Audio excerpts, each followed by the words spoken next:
If you're a pop culture junkie who loves TV, film, music, comedy, and other really important stuff, then you've come to the right place. Get ready and settle in for Classic Conversations, the best pop culture interviews in the world. That's right, we circled the globe so you don't have to.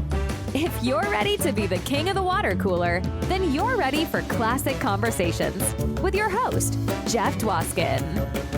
All right, Amy, thank you so much for that amazing introduction. You get the show going each and every week, and this week was no exception. Welcome, everybody, to episode 232 of Classic Conversations. As always, I am your host, Jeff Dwoskin. Great to have you back for what's sure to be the classicest of conversations in all the land. My guest today, Jim O'Heir. That's right, Emmy Award winner, star of Parks and Recreation. Jerry, Gary, Terry, Larry Gergich is here. We're talking all about parks and Jim's amazing career, and that's coming up in just a few seconds. And in these few seconds, I hope you tuned in to my amazing interview with John Billings, bass player from the Monkees. Such an amazing chat with John, telling us all about touring with the Monkees, Donna Summer, Rick Springfield. That was a fun one. Do not miss that.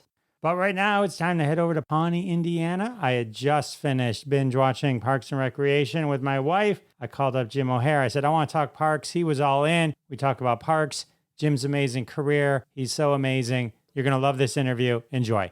All right, my next guest has appeared in over 50 different primetime shows, including Friends, Brooklyn Nine-Nine, Better Call Saul, beloved as Jerry, Gary, Terry, Larry Gergich from Parks and Recreation. Please welcome to the show, Emmy Award winner Jim O'Heir. Wow. Yay, the applause. It's crazy. The people are screaming. The stadium is filled. Hey, Jeff, how are you? Good. Oh, I forgot one thing I was going to say. David E. Kelly's Santa Go-To. That was going to be in there, too. Yeah, Ally McBeal as well as Boston Legal. There you go. And though in Boston Legal, I was a cross-dressing Santa. Explain that to me. I was a cross-dressing Santa, yes. And it was a really amazing, kind of cool episode. It was apparently statistically, most cross-dressers are not gay. In this particular episode, the character was a cross-dresser and gay. So there was all sorts of different stuff going on. It was great. What was crazy, though, is my very first scene that I shot, because you shoot out of order, when you shoot all these different things, was in the dress. So I walk on set and I'm like, hey, Jim O'Heir in a dress. So yeah, that was a little uncomfortable. But then it turned out a lot of the crew was the same crew from Ally McBeal. So I knew some of them. So it was okay. But I actually loved doing that role. For Boston Legal, Spader was he was my main attorney for that episode. And so getting to work with him for, I think it was like 8 or 9 days was amazing. So yeah, I loved all of it. Yeah, James Spader is incredible. I mean, he's the real deal. He is. And plus a really sweet man and caring. I was blown away by him. So what, is Big Sky not done a Christmas episode yet? There mustn't be one. I haven't gotten a call, but I did do, I think I can say because it's already out. Yeah, it was out at the holidays with Tim Allen. I did the Santa Clauses for Apple TV Plus, I believe. I played the Santa from the original Santa Claus movie that fell off the roof and was killed. But guess what? He was not killed. He planned the whole damn thing, and he wanted Tim, a human, to be Santa. So, yeah, that was crazy fun. Though we were shooting in the desert at the Disney Ranch in July with the whole getup on, the wigs and the beard and the coats and the pants and the boots. And yeah, it was crazy. But yeah, give me a good old Santa role any day, Jeff. I'm on board. That's cool. Tim Allen, he's a hometown boy for me. Yeah, oh, good. From Michigan. You know who else is from Michigan? Jeremy Jam, John Glazer. Oh, Mr. Glazer. I love John. My God, could anyone else have played Jeremy Jam other than John? I mean, he was just perfect. He happens to just be incredibly funny, but also a really good actor. Yeah, he kind of nailed that. He has that ability. He's a really nice guy, but has a real great ability to play a douchebag. Slimy, slimy, slimy. Yes, 100% slimy. But he's good at it. So good at it. So I have to say, like, I want to work up to Parks and Recreation, but just kind of be up front real quick is I never watched the show until just recently. My wife and I just. Wow, Jeff, how dare you? I know. How dare you? My wife and I, we just binged the entire thing. Oh, wow. So when I reached out to you, I had just finished. So this is huge. I know for you that it would ended in 2015, but for me, it ended 3 weeks ago. And what did you think overall? I've never enjoyed a show as much. What surprised me about it, obviously you get the memes, right? There's a million memes. So in a way, you knew pieces of the characters. Sure. And watching the show straight through, besides just brilliant writing and the threads that kept going through, the relationships, the literal relationships between the characters, I can't even think of another show where it was like that deep and so connected. Like where at times you would be emotional. Yeah. Where things would happen and like you'd feel it. And it was like, we didn't want to watch the last 2 episodes because we didn't want it to end. Dude, I have people who tell me they've never watched the finals because they don't want it to end. And I'm like, you got to watch it because number one, it does end. But number two, you got to see what happens to everybody, particularly a certain Jerry Gergich, because things go pretty good for Mr. Gergich.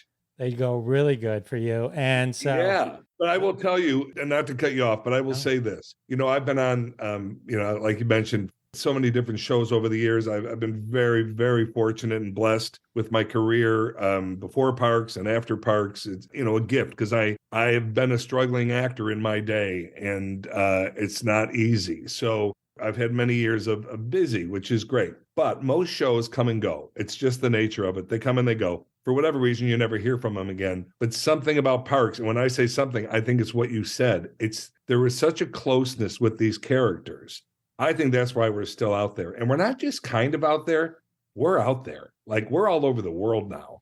And new generations are finding us, like the younger people are starting us and they're getting obsessed with it. I contributed to, number one, the writing, of course, Mike Shore, Greg Daniels, Dan Gore, all of those guys, but also Amy Poehler set such an amazing tone for that set because it really does come down to your leads. The leads set the tone. If you get a lead who's, a pain in the ass or grumpy all the time or whatever, it can set a tone that is not great. And we're doing comedy. So you don't want a bad tone. You want people that are there and, having fun and bringing it. And so I give full credit to Mike and Amy, our fearless leaders, as we call them.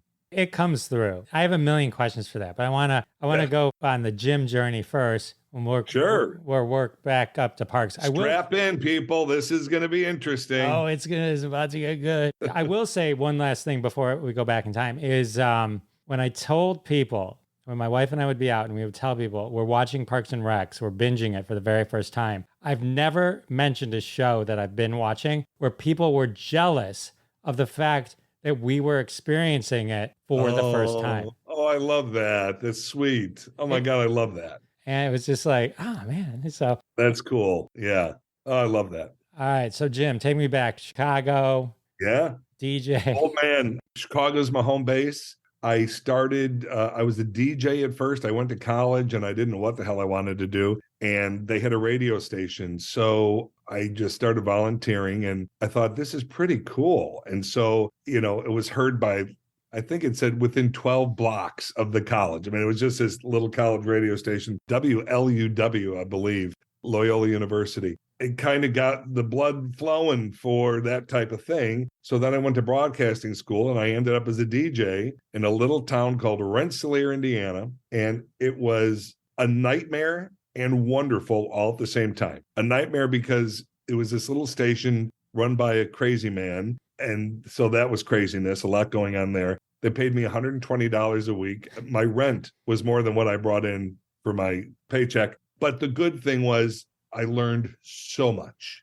so much. So we were producing our own commercials. We were, so I'm editing. It was a wonderful learning ground. So I will always be grateful for that. But from there, I went to Second City in Chicago and started training in improv. And that's when the acting bug, I've told the story 100 times. I know the moment when it hit, because I was on stage at Second City where people like John Belushi and Bill Murray and these famous iconic comedians, learn their craft, and I'm on the same stage. And I remember getting my first laugh, and that changed everything. Never thinking it would be my career, that I would make money off it. But I do remember thinking, oh, well, I need to keep doing this. Who knows? Maybe I was thinking on a community level, community theater, whatever, what level, but never thinking as a full-time career. But I knew I loved it. So that's what started that. And then I ended up in a comedy group called White Noise. And we were doing some pretty cool stuff for the time in Chicago. It was different and it got a lot of attention. And then we did a show in, I'm going to say 91. So we're talking years ago, called Stumpy's Gang. And Stumpy's Gang had puppets and blood. And it was just the craziest show you've ever seen. But it also ended up with this incredible cult following in Chicago. So after a lot of hemming and hawing, we decided we're going to try it out in LA, because, LA, the promised land, it's where all actors have to end up. So we raised funds before GoFundMe days, when you just had to go up to people and ask to help you out. And, we moved to Beverly, as they said. We put everything in a truck, our sets, our homes, our personal belongings, and we moved to Los Angeles, Hollywood, California. And it was the game changer, because it was craziness trying to put the show up. We didn't know anybody. We didn't know what we were doing, but we managed and we got it up. And then it ended up kind of the same craziness in LA that it had in Chicago. It opened up doors for me because I was the main person in this thing. So all of a sudden I had agents and managers wanting to meet with me. Now, when I first moved to LA, I did what every actor does, and I'm sending out headshots all over the place. Nobody's calling me. No one's giving a crap. All of a sudden, I'm in this play that's getting, critical attention from the reviewers and word of mouth. And then all of a sudden, they want to have a meeting. And so next thing you know, I have agents and a manager. And then I have to say, I landed in Hollywood, California, August 4th, 1994. And I have never since that day had to do anything else to pay my bills other than be an actor, which I know is such a gift. Now, that being said, there were some years that were really cutting it close, like, believe me. But other years that are, the thing about acting is when you work, the money's good, so it kind of holds you over from when the money isn't so good. So in the beginning years, I would be getting these guest spots that would hold me over. So thankfully, I never had to wait tables, because people don't like sweating their food. So that worked out good for everybody. Yeah, and then one thing led to another, and I was doing co-star roles and then guest star roles. And then I was in pilots that never went anywhere. And then, I guess 2009, the untitled Amy Poehler project came calling, and that turned into Parks and Recreation. It has been a game changer for so many reasons. Like I said, I worked a lot before Parks, but when you're on, a network show for 7 years, it just opens up doors you didn't know would ever be open. My ability to get other work, I don't audition as much as I used to, because you get offers a lot of times, which is lovely. All my reps know I'm willing to fight for a job. Because sometimes they'll be like, we don't think you should audition for this. And I'll read it and I'm like, okay, see if we can get an offer. But if not, I'm willing to go to bat for this. So Parks then kind of changed it all. And then here we are now, and Parks is over, and we're all kind of working all over the place, except the only guy who I don't know what happened to him was the guy who played Andy Dwyer. I don't know. I hope he's okay. I just don't know. I don't know whatever happened to him. Chris somebody. Right. He went full-time Johnny Karate, I think. Something. Maybe he's doing that. I hope he's okay.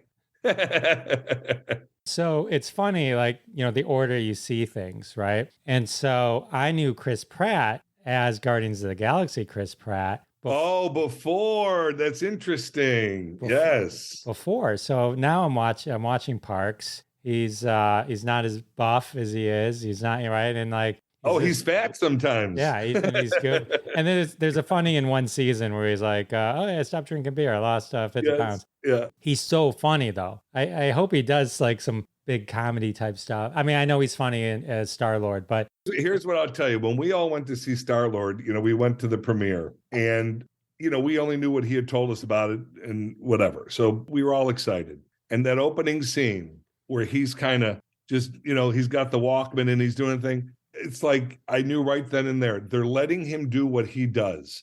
And that's the best thing you can do for any actor. Let them do what they do. And from that on, it's brilliant. I mean, he does it so well. He doesn't just play comedy well. He's incredibly funny. He's off the cuff funny.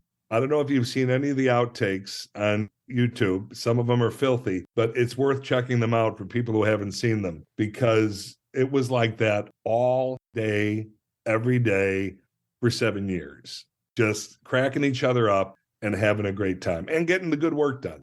Those outtakes, yeah, I was gonna. he seemed to be the master. There was one going around, I think about Kim Kardashian or something. Oh yeah, that's the big one. So funny, so funny. Sorry to interrupt this incredible conversation with Jim O'Hare. Have to take a quick break. Want to thank everyone for their support of the sponsors. When you support the sponsors, you're supporting us here at Classic Conversations, and that's how we keep the lights on. And now back to my amazing conversation with Jim O'Hare. He's going to share with us how much improv played into the magic we see on screen. And we're back. You with the improv background, Amy Poehler, obviously with a huge improv background. Like I was going to add, like a lot of times, like with Aziz, like where they would just start rattling stuff off, in my head, I was like, oh, I wonder if they just let him go. Like where it was improv or was that like written? Here's what I'll tell you. People give us a lot of credit for improving. They feel so much of it was improvised. It's not true. We did improvise literally every day. After every scene, we did what was called a fun run, which meant just do whatever you think. You know the beat, you know what's got to be accomplished in this scene, you know the points we have to hit. So they would just let us go. And two things came from that. Sometimes wonderful things for the show, just like off the top of our heads. But two, in my opinion, it kept us so tight as a cast. We got to play every day. Like that's a gift. But that being said, those scripts, Jeff, were so tight. Yes, sometimes we rattled and there's certain episodes where I know for a fact Amy's rattling and just she's so damn brilliant. But in general, it was the script. And then people would pitch ideas while you're doing it. What if you added this or that? But the one that I always go to, like for Amy, is I'm going to say, I get confused, but I'm going to say season 2, the hunting trip, when Ron gets shot in the head. Mm-hmm. And Amy is having a conversation with the park ranger, and she's got to be careful what she says because she knows that we don't have the licenses we need, and it could screw everything up for Ron. And this park ranger is a huge misogynist who just thinks she's a nothing woman. And what Amy came up with during that, people listening, go back and check that. It will be it's on YouTube. It's worth checking out. Just brilliance, And Mike Shore will tell you, he thinks one of the greatest lines the show ever had, Chris Pratt made up, when Amy had the flu, or Leslie, and she's walking by Andy, and he goes, oh, I found out what you have. I looked it up on the computer. You have connectivity issues. And that is, Mike said it's one of the funniest lines the show ever had. And he goes, I didn't write it. I just made it up. Yeah, so we got to play a lot. But in general, those scripts were strong. I mean, really strong. Was the writing team along the way very consistent? Because some of the callbacks, even the subtle callbacks, like I tell people when I'm trying to give an example of what I thought was so brilliant is later in the series when they're doing a big concert, I think, and they're singing and they start singing the Little Sebastian song. Bye Bye Little Sebastian, yeah. And they cut to Adam Scott, Ben Wyatt, and he just goes like this. So, he makes that face. Doesn't get it. But it was so subtle, but it was like seasons later that it was such a subtle callback. And I'm like, that's so brilliant. Like that's knowing the world to that point. We had some writers who were there from day one until the day we closed up shop. That is a testament to the show because a lot of times writers come and go. They get other opportunities. If you're on a hit show, there's heat around you. And so you have other opportunities. And a lot of times they take them. Totally understandable. Most of them stayed where we were. And not just the writers. From my understanding, we kept 85% of our crew for 7 years. That never happens. That doesn't happen. And even in the final season, when it was decided, NBC said to Amy and Mike, we'll do whatever you guys want to do. We want to do a full season. And Amy and Mike decided a final 13. So when you announce that, there's a chance you're going to lose a lot of your crew because they're going to take shows that are going to be 22, and you can't blame them. That's their livelihoods. But no one left. They were all like, no, we got to see it through. So it really was a special place. So yes, we had a lot of the same writers the whole time. And so those little callbacks, and Mike was very much, he wanted it to be Simpson-esque, where it was its own little world. You saw the same background people coming and going and the buildings, he wanted those references. He wanted it to be like our own little Pawnee, like it's its own little world. So yes, and keeping a lot of the same writers, you can do that. It definitely had like a Simpson vibe where the characters could come and go, and like all of a sudden the same guy getting his shoe shined by Chris Pratt or Kyle. Yes, the only guy I ever got to shit on in the whole series. I got to talk down to him once. So you get the Amy Poehler project notice, untitled Amy Poehler project. Yes, I understand you originally auditioned for Ron Swanson. I did, but so did everybody, dude. Like when I went to audition for Ron, because you got to remember, it's NBC, it's Amy Poehler, and it's a straight to order. It's not a pilot. So it's got a lot of heat around it because this is a show that they're beginning with 6 episodes. They're not doing one and let's see what happens if it gets picked up. No, they're shooting this show. So it had a lot of attention and everybody auditioned for it. And I've seen online some of the people who auditioned for the different roles, and it's really funny. Even Adam Scott had originally auditioned for it and didn't get it. But then, of course, obviously he came into the show. So yeah, I auditioned for Ron Swanson. I did something that entertained them enough. When it was time to do Jerry, they called to see if I would be interested, and I went in and I read. It's always good when you go, for me at least, when you go into an audition room, you want to have a little banter, a little something to talk about. Now remember, Greg Daniels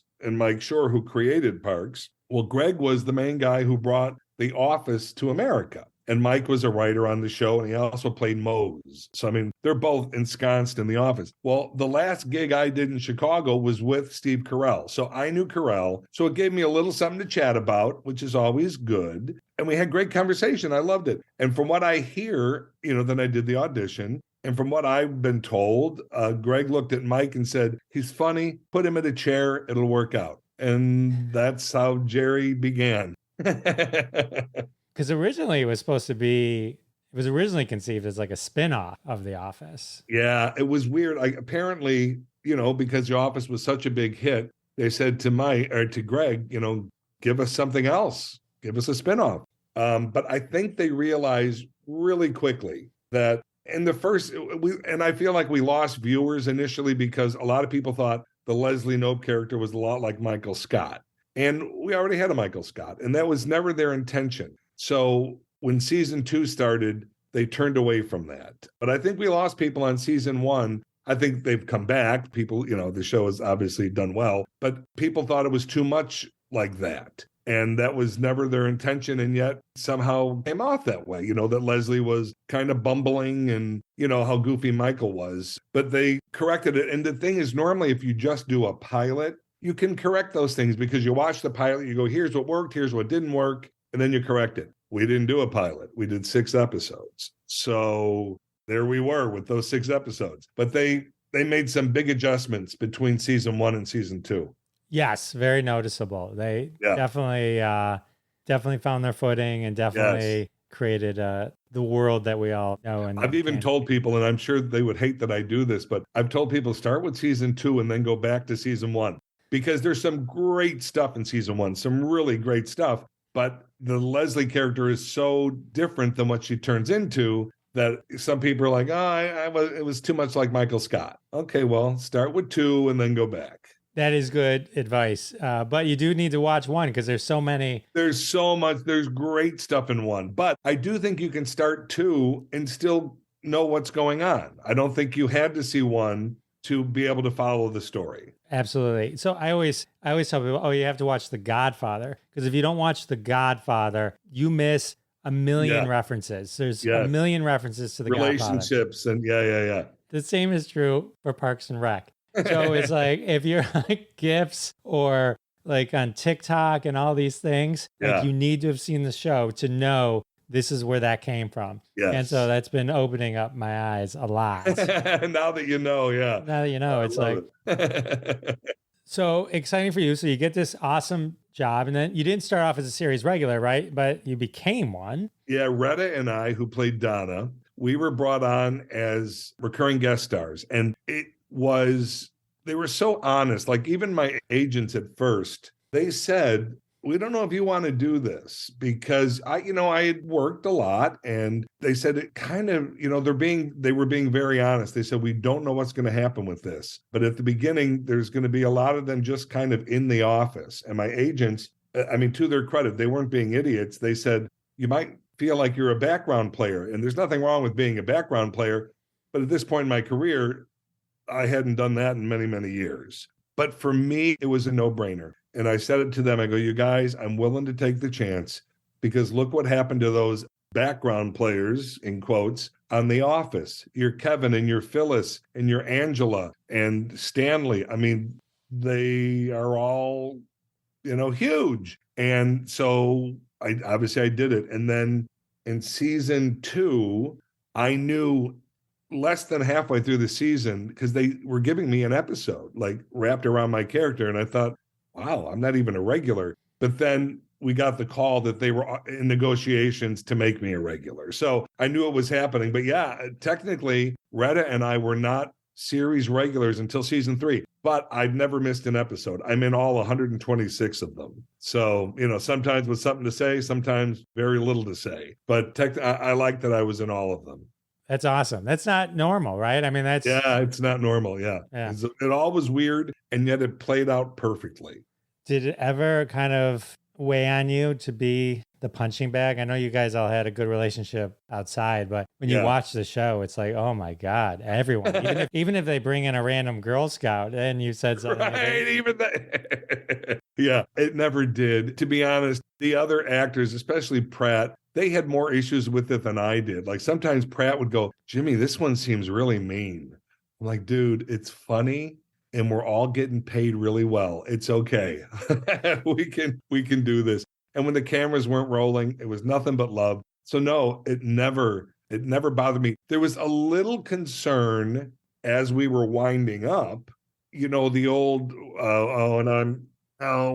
the Bob Denver fear. Now, a lot of people won't know who I'm talking about, but he was Gilligan from Gilligan's Island. And when you get known for a certain character so much, he will tell you he couldn't work after that other than as Gilligan. So I was like, oh, damn, am I just going to get these punching bag roles or whatever? Well, thankfully, that has not been the case. I'm shooting a film now where I'm nothing like Jerry. So yeah, it's okay. But there was a little fear of, oh boy, when this is over, what happens? But thankfully, it's been good. Well, you had like a decade's worth of acting, probably. I did, but again, 126 episodes every week.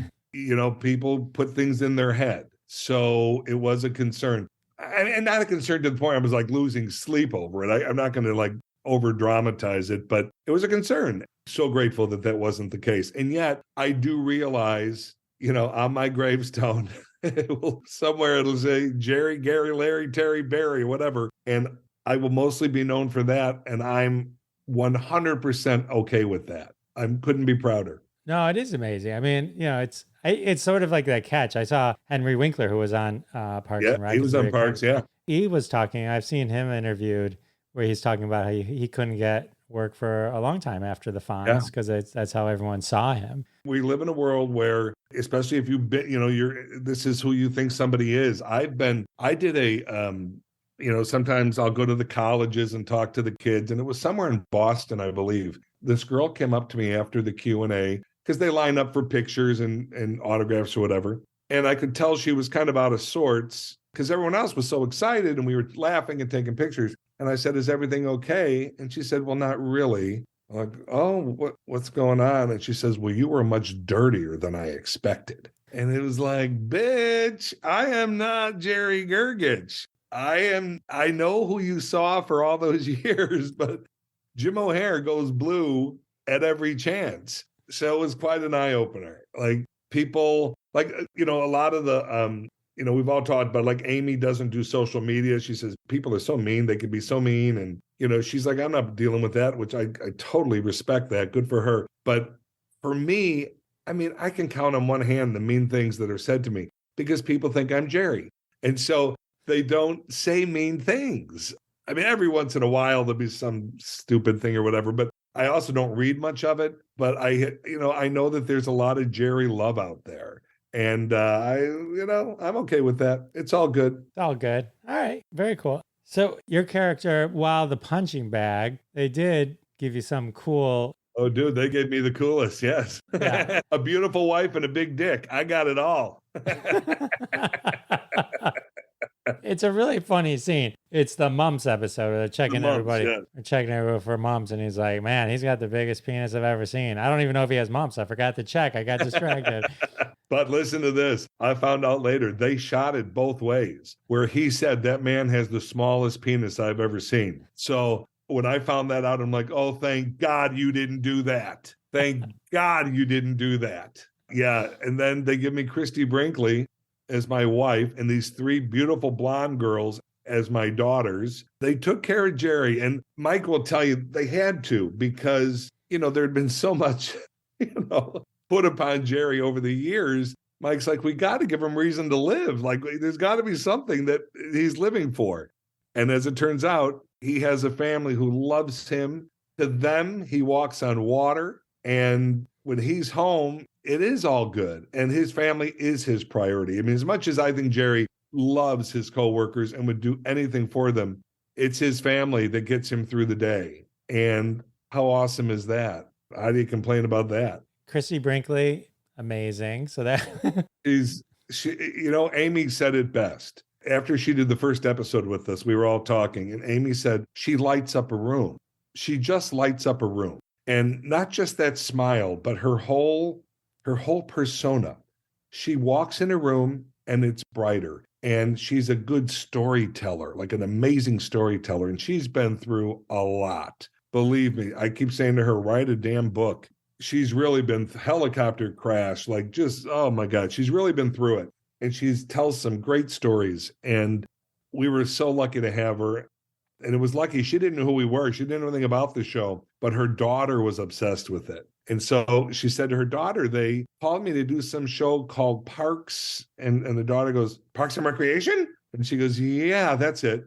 They want me to be somebody's wife. And her daughter, Sailor, told me later, she goes, I was thinking, okay, well, they're married. That's the boyfriend. And she goes, Jerry Gergich, his wife? And she goes, yes, that's it. And she goes, Mom, you got to do it. You got to do it. So Sailor would come out with Christy when she shot, because Christy lives in the Hamptons. So she'd come out with her mom when she shot the episodes because she loved the show and wanted to be around the characters and stuff. So it was a true gift to get her because she brought so much.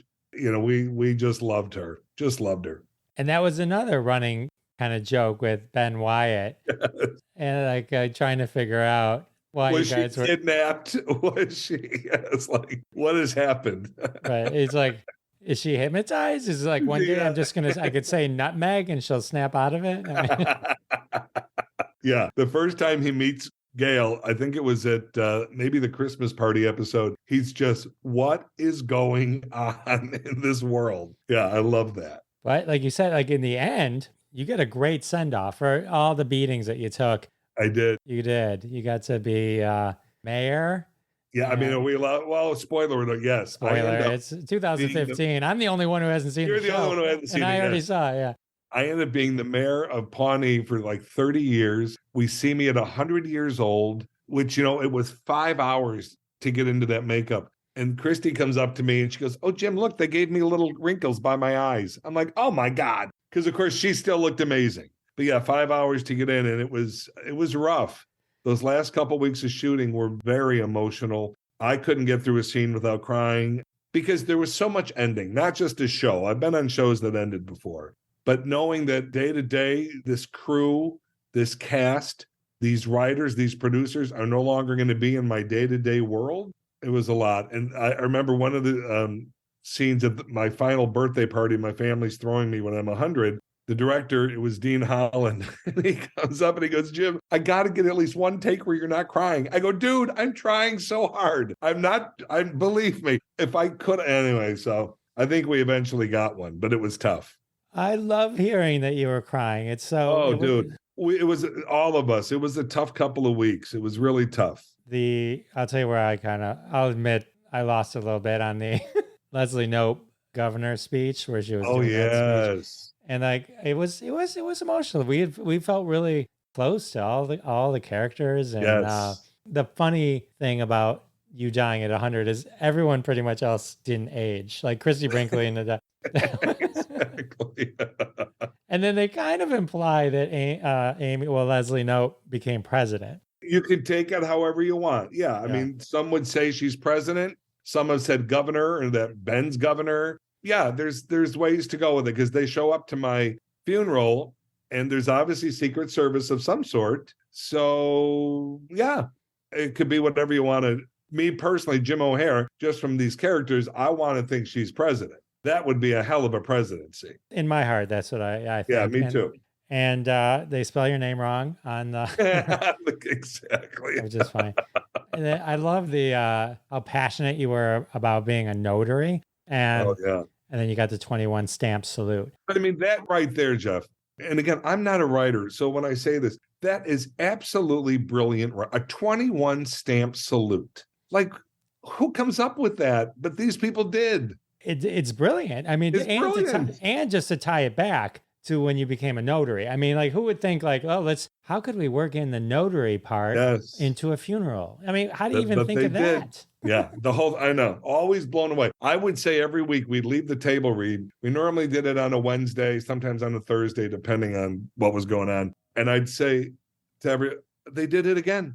They did it again. I never knew how. I'm not a writer. I was just constantly blown away by the material that they were giving us, constant. And every once in a while, there'd be a script and I'd say, wow, this one wasn't as strong as the usual, but by the time we shot it, because they could tell in the read-through, this is missing something. And then by the time we shot it the next week, it was there. It was ready to go. It had been rewritten, and it was super great. That level of self-awareness is special. Sorry to interrupt these amazing stories, but we have to take a quick break. And we're back, and we're going to talk all about Aubrey Plaza and that amazing Seth Meyers cast get-together after the finale. And we're back. Let me ask you about Aubrey Plaza. And let me specifically say that while jealous that your wife got to be Christy Brinkley, in researching for this conversation, I know where you're going. That was trumped 1,000% by you making out with Aubrey Plaza on Seth Meyers' show. Yeah. Hardcore. I mean, it wasn't a peck on the cheek. No, this was tongues flying. Yeah. What happened was the final night that they were going to air Parks, Seth Meyers had offered us the whole hour, the whole cast, the whole hour for two reasons. One, he's dear friends with Amy. And two, he was obsessed with the show. Like, he would fly into LA and do a panel with all of us. And he would tell them, no, don't give me questions. I'll be able to do it. He had his own, he loved the show so much. So anyway, we're on the show for the hour and we do a toast thing. It was really a wonderful hour. We did a game where we toasted, you pulled the name and you toasted that person. It was lovely. Anyone who wants to can find it all on YouTube, I would imagine. But then the only thing we knew that was planned was the game of the toast. And then at the very end, we were going to sing Bye Bye Little Sebastian. Pratt was going to be on guitar. And that's really all that was planned. Everything else was just going to be whatever happened in conversation. So at the last commercial break, before we sing Bye Bye Little Sebastian, Aubrey leans over and she goes, do you want to make out during the song? And I go, yeah, well, of course.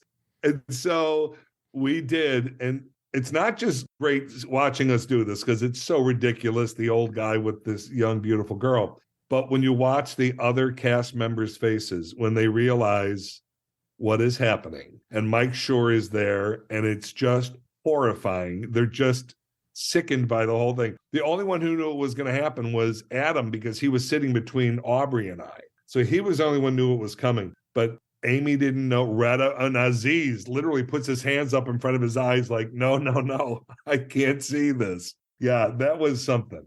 That was pretty amazing. Jealous, are you, Jeff? Yeah, yes. I'm not going to deny that. The Aubrey was one of the reasons we kind of backed into Parks, because my wife and I were watching White Lotus season 2. Sure. And like I said, I hadn't seen the show, but I'd seen so many clips and knew that Aubrey Plaza, especially like on talk shows, is just crazy in a good way. Yes. And so we started watching it. My wife, like, we loved Aubrey Plaza. So I'm like, well, if you like this, we should watch Parks and Rec. I mean, that's perfect because she's amazing on Parks and Rec, right? Apparently the casting director called Mike and said, I just met this girl that you have to meet. So she went over, Mike met with her. He said, he's told the story. He goes, I'm still afraid of her to this day. He goes, but I knew we had to have her because she's so quirky and funny and different.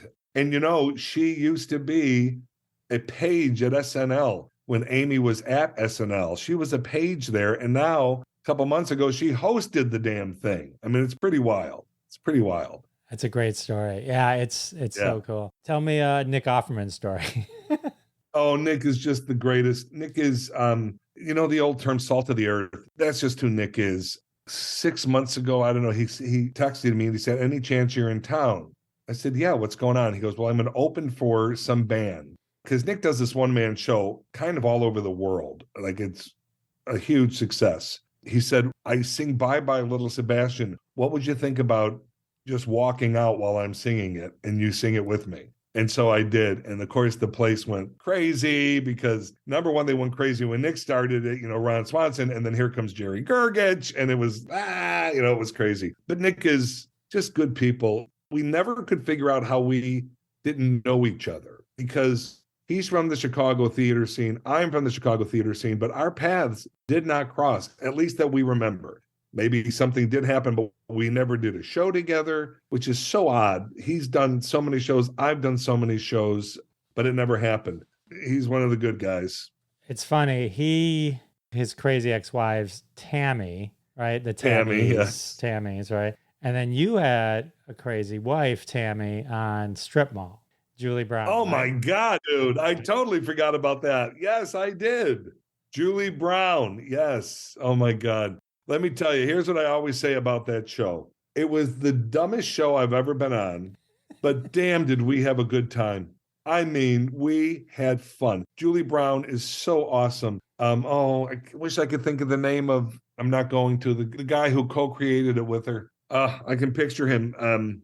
But anyway, it was so silly. There was an episode where a train went through my head and I'm still alive. And like, it was just craziness. But my God, we had a good time. It was silly, but really fun. And that was my first series regular on a show, and it was for Comedy Central. So I, of course, was super excited. Like, that's a gift. And we did 2 seasons, and it was great. Just great. I can't believe I haven't thought of that a lot of years.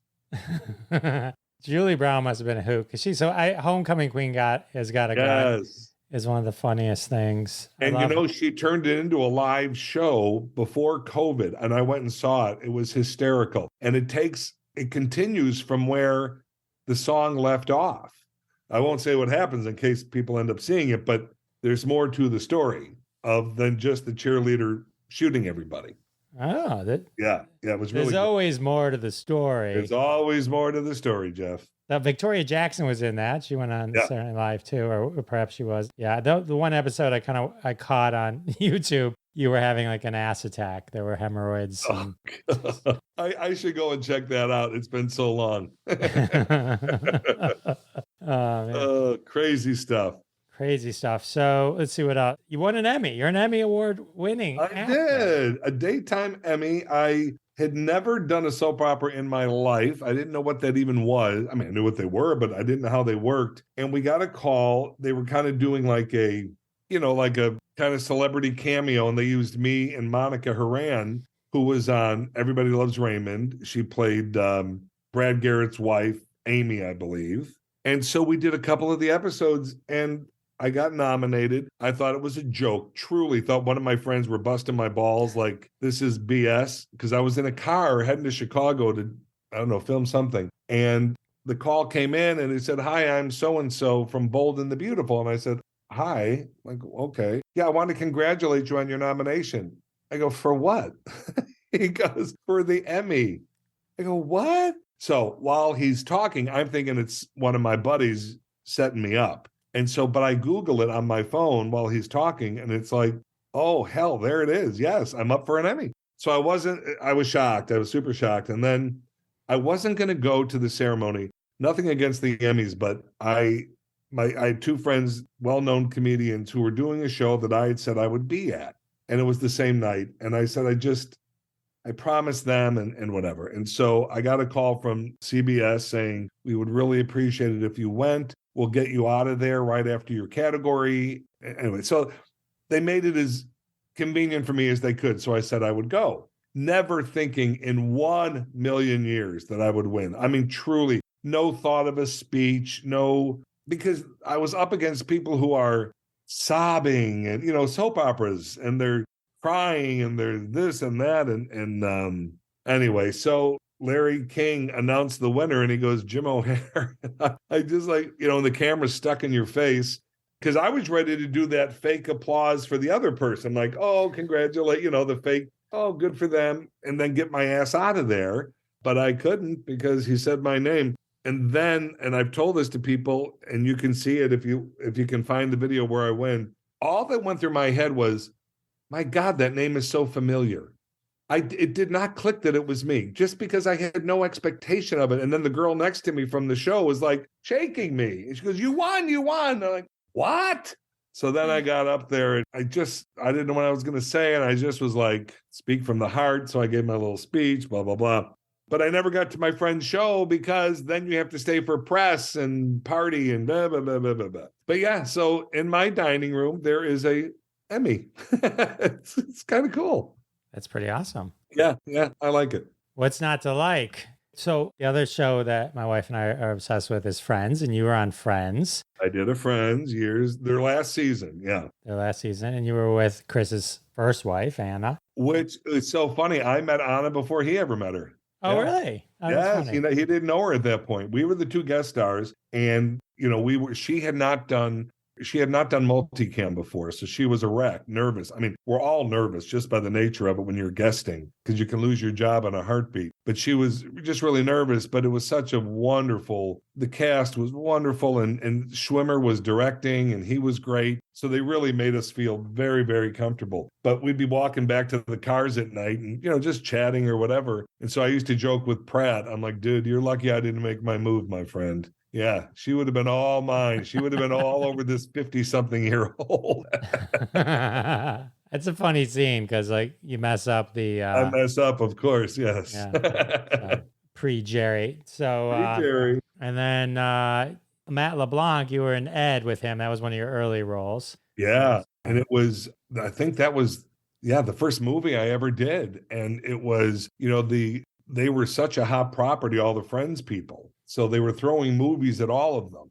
Yeah, I got on his and I played the announcer. But every time I think of that movie, I just think of it was a husband and wife team, if I remember correctly. And they were little people, and they had to play the monkeys in these outfits. And they were so hot, but the heads were animatronic. So they were controlled. And then they would put my memory is they would put what looked like a blow dryer in their mouth to pump air conditioning in, because they were running bases in Santa Clarita, which is basically the desert of LA, in July. It was crazy. Yeah, really, really crazy. But I had fun. I had a good time. And then did you have a good time on Curb Your Enthusiasm? Everyone seems to enjoy that show. Yeah, that was so quick. I knew Jeff Garland from Chicago days. So I didn't have any scenes with him, but he was on set. So that was great. Yeah, that was such a different process because you don't get a script. You get an idea of what's going to happen and then you create it. And that's, I was not raised, but did a lot of improv. So I loved it. And then when things are working, they'll say, okay, let's keep this. This didn't work, get rid of that. So it's a different way to work. But I love that it was different. On a film right now in Connecticut, I know I always say can't say much about it just by the nature of things, but we're shooting it in a very odd way because of certain effects in this film. And it really makes it fun because it's not what I normally do every day. And so I like when things get mixed up a little. And that's Curb was like that. I like that. That's awesome. All right, let me ask you a question. Are you in The Mandalorian season 3? No. Here's what happened. So, and I think I can talk about this, but Rob Lowe has been doing a podcast called Parks and Recollection. And for the record, I have now taken that over. So Rob still comes and goes, but it's now me with my co-host, Greg Levine, who's one of the writers from Parks. But when I was doing the episode, when Rob was hosting it, I was a guest. And I was shooting Better Call Saul in New Mexico. Yeah, Albuquerque. So I had to say the same thing. I can't say what I'm working on. And Rob goes, yeah, Jim can't say what he's working on, but I can tell you it rhymes with Bar Wars. Well, he just randomly said that. Well, next thing you know, it's in the papers. Jim O'Heir guesting. Anyway, it turned into a whole thing. So now that being said, there has been my agents reached out to them because they're like, there's been a lot of press about this. So I will say this, as of now, not that I know of, but I also think that could happen. All right. Well, I hope that'd be awesome. And then it'd be awesome. You are in Mike Schur's other show, Brooklyn Nine-Nine. Yeah, a couple of those episodes. Yeah. Love that show. That was Greg. Dan Gore, who was one of the main guys on Parks. Him and Mike co-created Brooklyn Nine-Nine, and Mike stayed with us to continue with Parks, but Dan went over to Brooklyn Nine-Nine, and Dan called and he goes, "Listen, we have this idea," and as I've told them many times, don't even ask. Just figure out my schedule. And if we can do it, I'm there. I will do anything for these guys. They have proven that they're brilliant. So I know whatever the material is will be good. And also, they gave me Jerry, and I will be forever grateful. So yeah, I did a couple of episodes of that. And I'd worked with Andy before, Samberg, and I've worked with him a couple times since. So he's great. But I had never worked with Andre Brower. So that was really exciting because he's awesome. So I got a real kick out of that. My favorite part about Andre's character is he's gay, but he plays the straight man. Exactly. I love funny. It. Yeah. And I played a homophobic sheriff, just a dumbass.